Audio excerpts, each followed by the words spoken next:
Well, hello there, my friends, and welcome back. My name is Stephanie Safarian, and you're listening to episode 505 of Sustainable Minimalists. This is a listener-supported show about intentional and eco-friendly minimalist living. And on today's show, we are criticizing capitalism. Oh, yes, we are.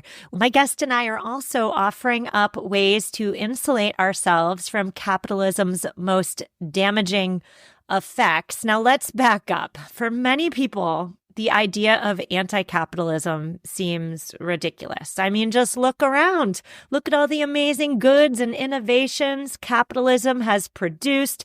Just look at the steady improvements in our quality of life. That's all thanks to competition in the market, isn't it? Well, sure, but I don't believe that capitalism's harms are talked about enough. Here in America, we hear an awful lot about how great capitalism is, but we don't ever hear about capitalism's harms. So let's just shout them from the rooftop, loud and proud for a minute, shall we? These are just a few off the top of my head. Number one, the big one, capitalism enhances inequality. Ever wonder why, even though America is so unbelievably rich, we still have so many people living in poverty? Thanks, capitalism. Number two, capitalism commodifies people. What's the result of that? When people are commodified, the social fabric between people, between communities, erodes. We're seeing that real time in our loneliness epidemic, are we not? And then finally, for the purposes of this show, we all know it to be true, capitalism is destroying the environment for everybody. And let's take this one step further. The harms of environmental degradation are not distributed fairly in capitalist systems. Now, here in the United States, the 3 decades after World War II are often referred to as the golden age of capitalism.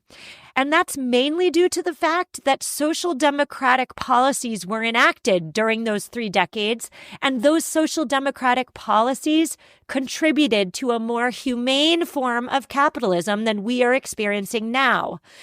I want to note here, the golden age of capitalism here in the United States is gone. It left. It said bye-bye 50-ish years ago. We are now in what many people believe is late-stage capitalism, in which everything is commodified, in which we citizens are nickled and dimed to death, in which living just feels harder. But I don't believe it's possible to escape late-stage capitalism. I don't believe that. I do believe that it is important to have frank discussions about how we can insulate ourselves from capitalism's most damaging effects. And that, my friends, is exactly what we're doing today. Here to help me, I can't do it alone, so here to help me is sustainable finance visionary, Kara Perez. Kara's been on the show once before, and I've linked to her first appearance in the show notes as well. But Kara's new book, titled Green Money: How to Reduce Waste, Build Wealth, and Create a Better Future for All, releases on November 13th. Now, before we get into the interview, a quick note that next Tuesday, November 12th, is book club. We are reading The Ruthless Elimination of Hurry. It is exclusively for subscribers. It's this thing I do to meet you all. I have fun, and I've heard from those of you who attend, you have fun as well. So if you are a subscriber, come join us. If you did not receive my email about book club and you want to join, please shoot me a quick email and I'll get you on the list. But that's next Tuesday. We're hosting 2 meetings, one at noon Eastern and one at 7 p.m. Eastern. Would love to have you. Would love to put your face to your name. And if you're not a subscriber to the show, but you want to join us for book club, you want to support the show, you want to support this work, you think this work impacts and improves your life in some way, shape, or form, the way to do that is also in the show notes. You can either subscribe via Apple Podcasts or via Substack. And thank you for your support. This show needs it. All right, Kara, so great to have you on the show a second time. Update us. What have you been up to? I hear you've been writing a book. Tell us everything. What haven't I been up to? I did write a book. It's called Green Money. Very exciting, hitting this life milestone. I also moved from North Carolina to Massachusetts and am trying to readjust to New England, which is its own thing. Just curious, how is that transition going for you? For me, it's going great. It's a homecoming for me. I grew up in Massachusetts. We're back in Massachusetts. But my partner, who is a Texan through and through, we're realizing how much of a Southerner he really is because he keeps saying how angry everybody seems. He's like, people don't make eye contact. People don't say hi. If you introduce yourself to someone, they act like they're annoyed. And I'm like, yeah, that's New England. What? I don't know, babe. I don't know. It's Massachusetts, especially. Like some of the other states are nicer. Vermont's nicer. I think New Hampshire's nicer, but Massachusetts in particular can be hard to break into. So I give your partner a lot of credit. So we're talking about outdated financial advice today. We're talking about some of the points in your new book, Green Money, that really just made my mouth drop open. And I want to start with talking about money because it makes our world go round, doesn't it? It especially makes our economy go round here in the United States. You write that money is a tool for change, and yet, and I quote, it is literally a thing that we made up. Can you speak more on this? I think that people forget that most of how we live is made up. It's just due to years of humans encountering problems and saying, how about if we try and fix this way? Or humans encountering problems and being like, I'm totally fine with this problem and we don't have to do anything. But money did not always exist. It's not like the first human evolved and money evolved along with us. What has been around for a long time is commerce and trade. So I have apples, you have cucumbers. I want some of your cucumbers, you can have some of my apples. That's a trade. There's not necessarily money involved in that. So that's trade. And then we invented commerce as a way of assigning value to one particular thing. So we all agreed, hey, gems are really beautiful and we want to make them valuable in our human society. We're going to say that 3 gems are worth the same amount as 50 apples. And money ended up making human society simpler to live in. So that way, if you didn't have apples, you could still purchase what you wanted because you had money, you had this item of value. But it is fundamentally something that we made up. If all of the humans on the planet today stopped using money and we stopped living in a system where money made the world go round, to your point, the grass would still grow, the wind would still blow, right? Like money is not naturally occurring. It is a tool that we have developed to try and make our lives easier. Yes, you mentioned there money is a way in which we assign value to certain things. You said money makes our lives easier, but has it really? Have we taken it to a level in which perhaps it's providing more problems than we anticipated? Yeah, I definitely think we have. I think originally money did make life easier. You didn't have to cart around quite so many goods because you just had money, right? Then we developed more complex economic systems. And the economic system we live in today is capitalism. And it's not pure theoretical capitalism. It's this specific type of it called shareholder capitalism, where we as individuals buy from companies and companies have money from shareholders or investors. And companies have an obligation to try and make their shareholders as much money as possible. So that in turn means they do things like raise prices or cut benefits, right? So that they can essentially squeeze more money out of doing less. And I think like the subscription economy is a really good example of this, where you would buy a DVD and you would say, now I own this DVD forever. I bought it once and I have access to watching this DVD forever. And now we have Netflix subscriptions, right? Or we have Peacock subscriptions, like whatever the streaming service is, where each month you pay a fee to continue to have access to TV shows or movies. So it went from a one-time purchase to a monthly purchase, which is a way for companies to make more money. And that's the type of, like, have we gone too far? I think we have, because we now live in a world that's very expensive and where money is the most powerful thing about us. Those of us, meaning those humans that have a lot of money, that have $200 billion to their name, have more power in society than people who don't. And so that's where I think money's gone off the deep end a little bit. Well, you mentioned shareholder capitalism there, and I'm just thinking as I hear you saying that, you know, every aspect of my life these days is monetizable to those who want my money, right? Every aspect of my life, there's like an extraction of money to either continue to get the same benefits I've had or to unlock more benefits. You mentioned Netflix there. Just the other day, we were watching Netflix and there was ads in the middle of our show. Where did the ads come from? Oh, if I don't want ads on Netflix, I have to pay even more money a month. And I think what you're speaking to here is late stage capitalism, which we talk a lot on this show. Everything's just harder. There's more red tape. We're seen just as consumers and not as human beings. What are your thoughts on going further? Can we be nickeled and dimed even more than we already are? What do you think? Oh, I'm sad to say yes, I think we can be. And that's the pressure that late stage capitalism puts on companies and to an extent individuals to create more and more. I do think there is pushback more so than ever before where people are realizing, you know what, I can't afford the endless price increases, or I don't appreciate how much capitalism has complicated my lifestyle. And we see people opting for more simpler lives. We see people opting out of things, and we see people really embracing a DIY ethic, because that is a way of reclaiming your power, your time, and yes, your money from things. And something that I discuss in the book is how can you get your needs met without needing to spend money? You can't escape capitalism. No one can actually go live in the woods all by themselves and never interact with another person or another economic system ever again. That's not really an option. But a great example for someone that I spoke to for the book, she was part of a babysitting co-op.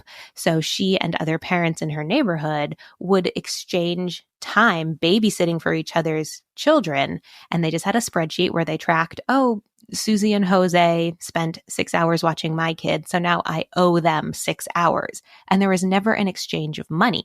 There was this community building aspect. There was this getting to know people around you and trusting them. And there was a time aspect, but there was no money exchanged. And I do think things like that will become more and more popular and more widespread as capitalism continues this reach of how can I get you to pay me $20 instead of just paying me $10?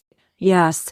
You mentioned the point there of escaping capitalism. It's impossible. And I do have thoughts sometimes, let's just opt out. Let's go live in a cabin in the woods away from anybody. But let's be real. Doing so means that I have acquired finances from capitalism to be able to have that privilege.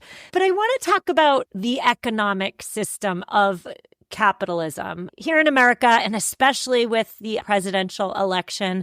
I'm hearing an awful lot of praise for our economic system. It's considered to be perhaps advanced even. And I'm wondering a few things. I'm wondering whether we want to believe that our economic system is advanced so that we can believe that we as a nation is progressing. But if we take a long view and we look at a future-centric view, could we do better? Is our emphasis on shareholder capitalism perhaps limiting our ability to progress further? Yeah, that's an amazing question. I think there's a two-part answer. I do think shareholder capitalism is limiting some people's ability to progress. It's not limiting Jeff Bezos's ability to progress, right? The system benefits those who are already succeeding within the system. And so the people in power have a vested interest in making sure the system stays mostly the same. And I think you make a good point with presidential candidates and those that we elect. Some elected officials want to make changes, but they're really very moderate changes, right? No one is saying, hey, we need to completely redo Wall Street. That's not really what it is. There's more so, hey, maybe we'll enact a new banking regulation, but we're not going to stop using banks. That then leads to, again, people who already benefit from the system will continue to benefit from the system. But The way the United States does capitalism is very different from how many other countries do capitalism, and we're most commonly compared to European countries, and specifically the Nordic model. So the way that Scandinavian countries approach capitalism is very different from the way that we in the US do it, and I would say their model is significantly better. And their model, the main differences are they have strong social networks and high taxes. They tax high income individuals more than they tax low income individuals, and they put that money into strong social networks. So Finland, for example, has this thing called a baby box where every single parent gets a baby box after giving birth, and in it there's a snowsuit, and the box itself can be turned into a crib. There's blankets, there's like things that a baby would need. Here in the United States, we don't do that. We're like, hey, do you have a kid? Good luck. Hope you bought your own diapers. Like, we're not giving you anything. We don't even have paid parental leave here. And so Finland not only has this baby box, they also have really extensive paid parental leave programs. They have really wonderful healthcare programs, all of which makes their system easier to live in because Finns know they're not going to go bankrupt if they want to have a kid, or they know they're not going to go bankrupt if they get cancer. And you cannot say the same of living in the United States because we don't have that social network and we do have a very expensive country to live in. And we very much so approach it from a rugged individualist, pull yourself up by your bootstraps. If you get cancer, that's your bill to pay, not mine. Whereas in the Scandinavian countries, in France, it's much more of a collective mindset of everyone should have access to healthcare. And if I make $200,000 a year, yeah, it makes sense that I would pay a little bit more into the healthcare pot than someone who makes $30,000 a year because I have $170K extra. I want to circle back, Kara, to something you mentioned earlier. You said that perhaps in the future, in the coming years and decades, we here in America will start to grassroots, perhaps, prioritize communal care, prioritize stronger social networks. Communal care, of course, lies outside the realm of capitalism. There's no money exchange. It's, dare I even say, anti-capitalist. And that all sounds great, but we still, so many of us are holding on to capitalism, shareholder capitalism, especially the American version of capitalism, as being the end-all be-all, the best. And oh my goodness, don't you dare in certain circles even think about criticizing our economic system because you will be completely vilified. What are your thoughts there? Like, how could we as a nation back up a little? Yeah, and I'm glad you bring this up because I'm actually pretty optimistic. There's that fabulous quote who I don't know who said it. Someone please fact check me. A small group of people can change the world. Indeed, it's the only thing that ever has. And when you look at every social movement, when you look at every progressive movement, it's really just a group of people who are like, hey, guess what? I'm sick of being treated this way, or this is a huge problem and someone has to do something about it. I guess it'll be me. And we are seeing that happen more and more. And I think honestly, in some ways, it feels very overwhelming when you think about how everything has been digitized and the way tech impacts our lives and the power that the system has. It can very easily feel like there's nothing I can do as an individual. But that's really why I wanted to write the book. There is a ton that you can do as an individual, and you impact the more people you get on your team. So the more people you can get to say, we are going to only shop at the farmer's market, we're not going to shop at Walmart, the more you negatively impact Walmart, right? And the more you support the local farmers. And then all of a sudden that cash flow has shifted away from one of the wealthiest corporations in the world to local farmers who are using it to do things like pay their taxes and buy cleats for their kids so they can play soccer. And that flow of money is something that I'm very interested in. And it's basically what the whole book is about. Like, how can we change the flow of money so that it's not only going to those that currently have power, and it's not just tracing the same grooves in this capitalistic world, but how can we reroute it so that it goes to new people, that it creates new opportunities? And there's a lot of ways that we can do that, from how we spend to where we bank to how we invest and to how we even approach money in general. Oh, I love it. You said that there's a ton that we can do as individuals to change the flow of money. I'm going to ask you about some of those ways, Kara, but we're going to take our first sponsor break. I know we're talking about capitalism and selling stuff. Sponsor break. We got to do it. So I'm going to ask you, how can we change the flow of money after our sponsor break? Sustainable Minimalists is supported by BetterHelp, and I want to shout out my parents here and now. This month is all about gratitude. And along with the people who make our lives rich, there's another person we don't get to thank enough. That person, of course, is ourselves. Perhaps this is the month you show gratitude to yourself with therapy. Therapy has helped me identify better coping skills. It has also just been a tool in my toolbox as I seek to become the best version of me. If you're thinking of starting therapy, give BetterHelp a try. It's entirely online. It is suited to your schedule. Just fill out a brief questionnaire and get matched with a licensed therapist. Let the gratitude flow with BetterHelp. Visit betterhelp.com/minimal today to get 10% off your first month. That's betterhelp.com/minimal. Sustainable Minimalist is sponsored by Wild, and you need a deodorant stick that works. You also need deodorant that does not contribute to our single-use plastic problem. I use Wild deodorant and I have never been happier. That is the God's honest truth. Not only is it the best deodorant formulation I've ever used, I also feel really darn good about myself knowing that every time I refill my reusable canister with one of Wild's compostable deodorant cartridges, I am saving over 30 grams of plastic going into a landfill. Go Wild today with 20% off your first order when you use code SUSTAINABLE20 at checkout. Go to wearewild.com/US and use code SUSTAINABLE20 at checkout for 20% off. Or you can simply click the link in the episode description. Enjoy.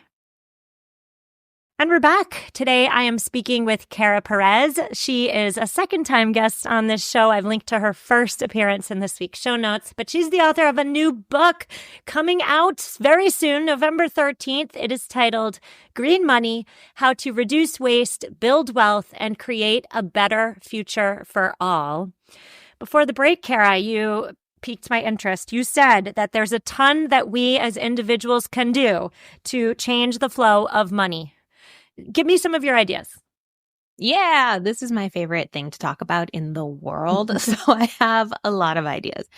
So the first thing I encourage people to do always, and this is just the money nerd in me, is to sit down and examine where your money currently goes and just ask yourself, how do I feel about that?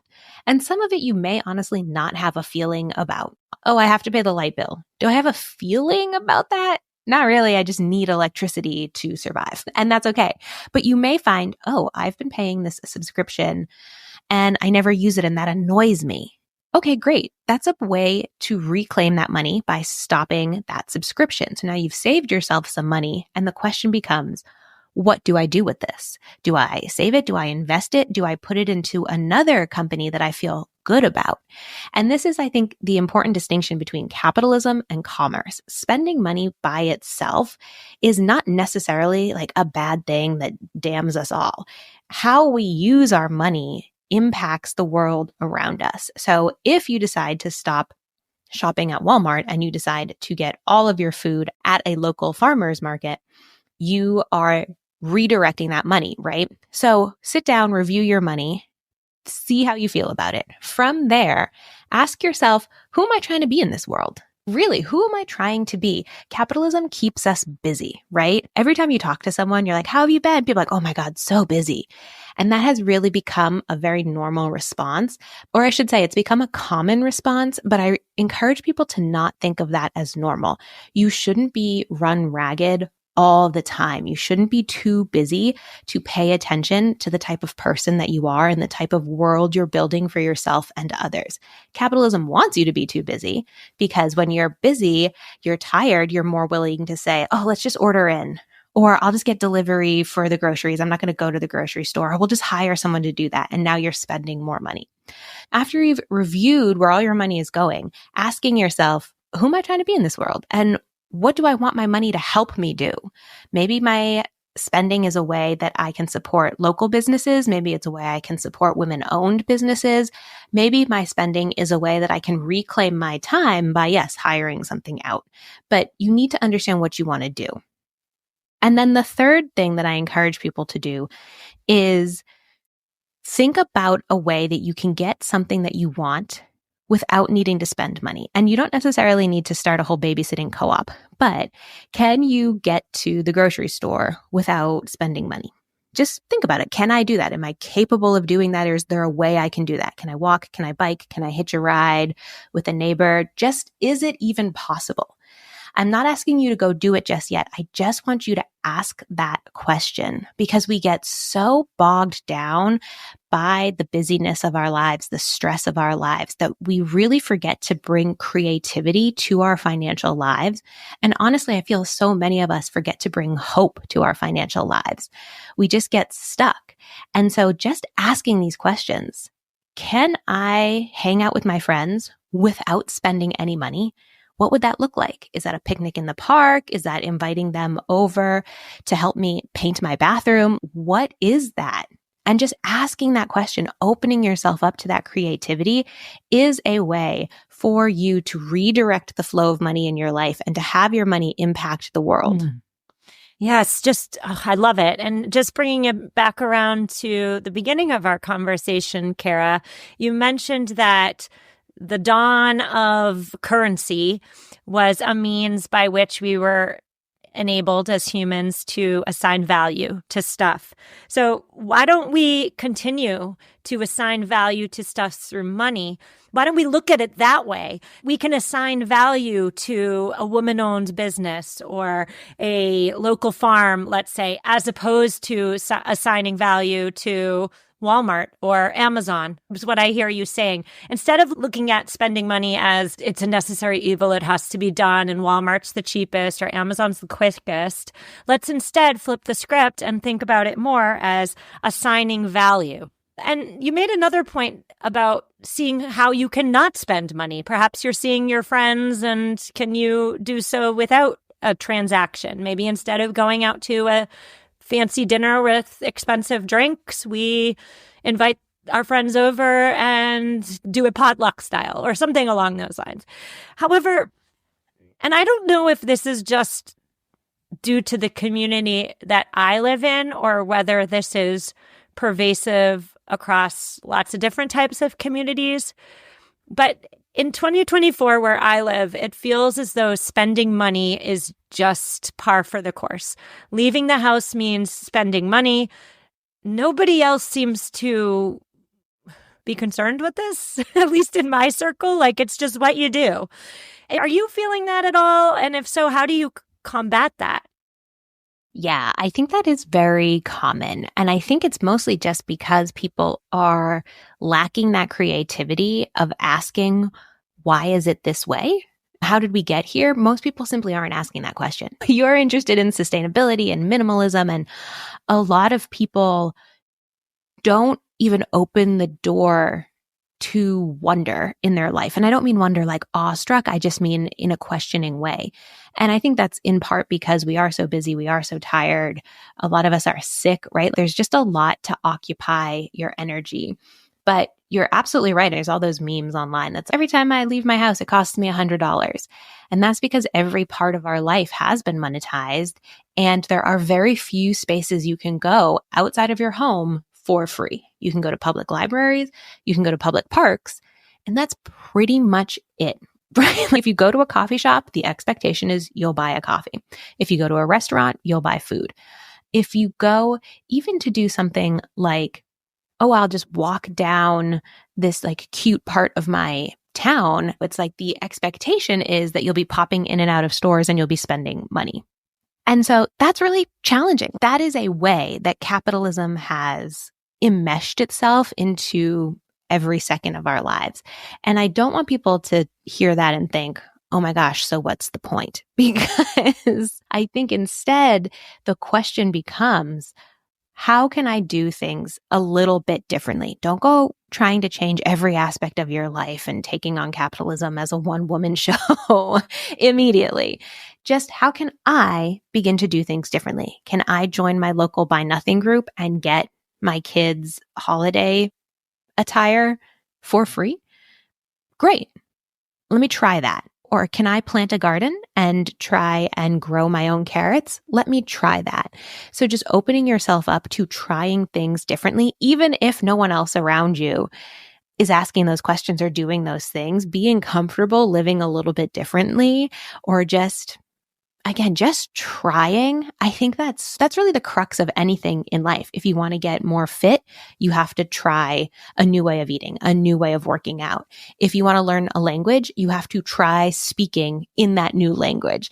And we have to bring that creativity and that effort to our money. Mm. So I hear you saying a couple things, Kara, and it's all really like A+ content here. You say, be creative, try to get what you want without spending money.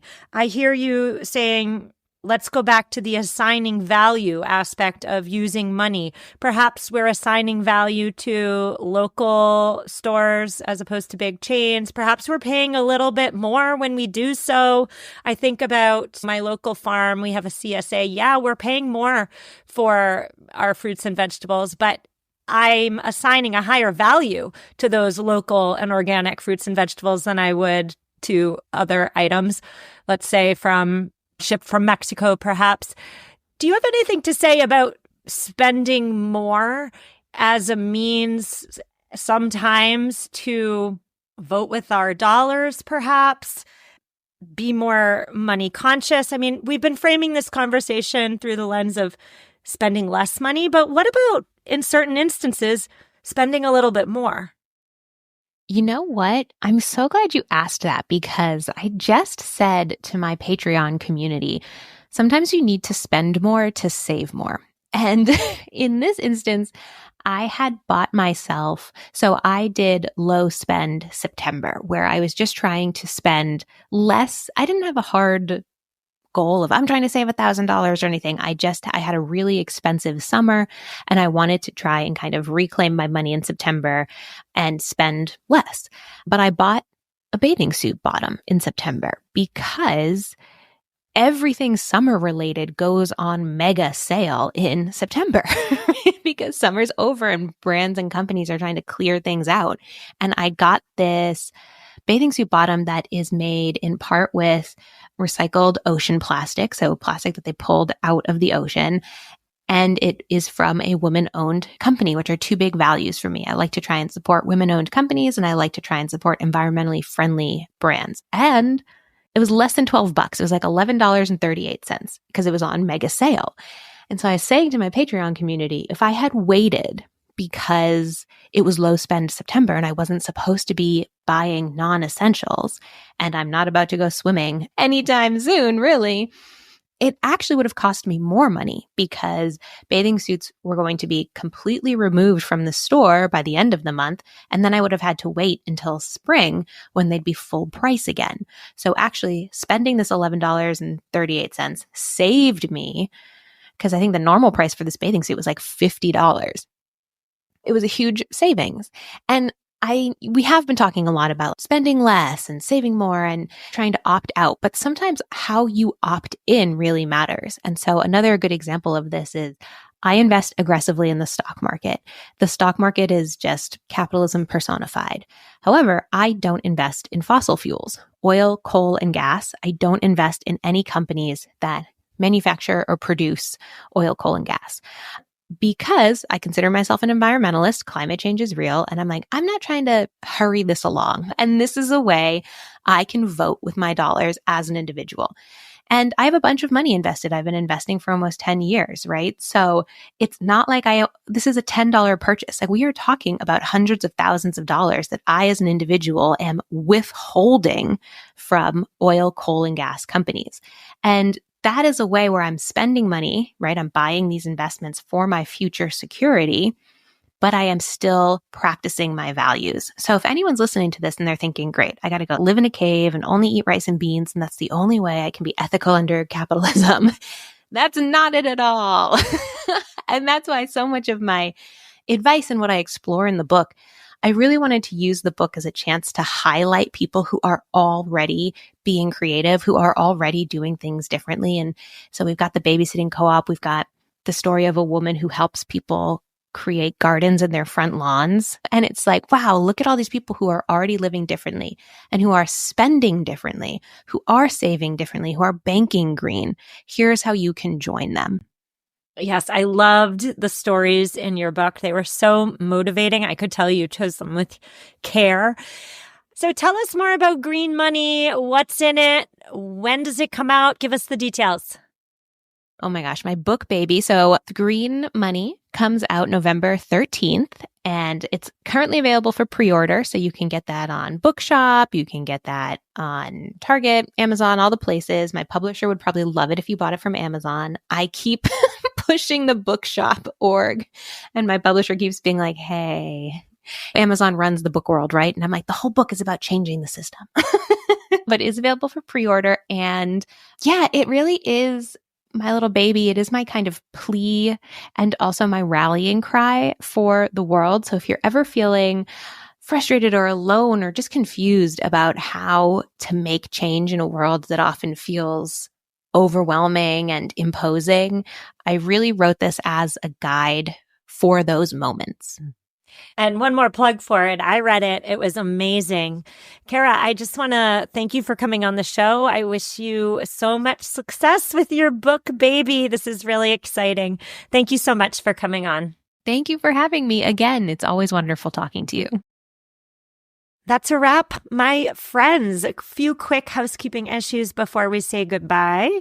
If this topic interests you and you want some more reading on it, I highly suggest a book. I'll link to it in the show notes, but it's called How to Be an Anti-Capitalist in the 21st Century. It is by the late Eric Olin Wright. Again, linked in the show notes. I enjoyed it. A dense read, but a good read. One more quick reminder for book club. That's happening next Tuesday, November 12th at noon Eastern or 7 p.m. Eastern. If you want in and you haven't gotten any information in your inbox yet, shoot me a quick email and I'll get you all set up.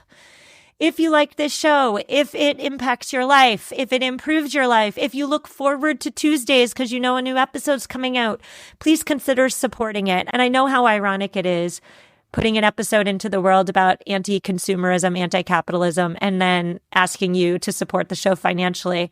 I just say, I feel in my personal life the effects of capitalism, right? Like, I still have bills to pay and this is my job.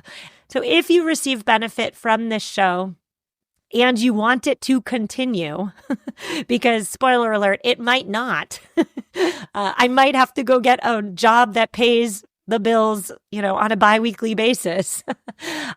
Please consider supporting it. And thank you so much. So we'll be back soon. I'll see you then. Reach out if you need me and take care.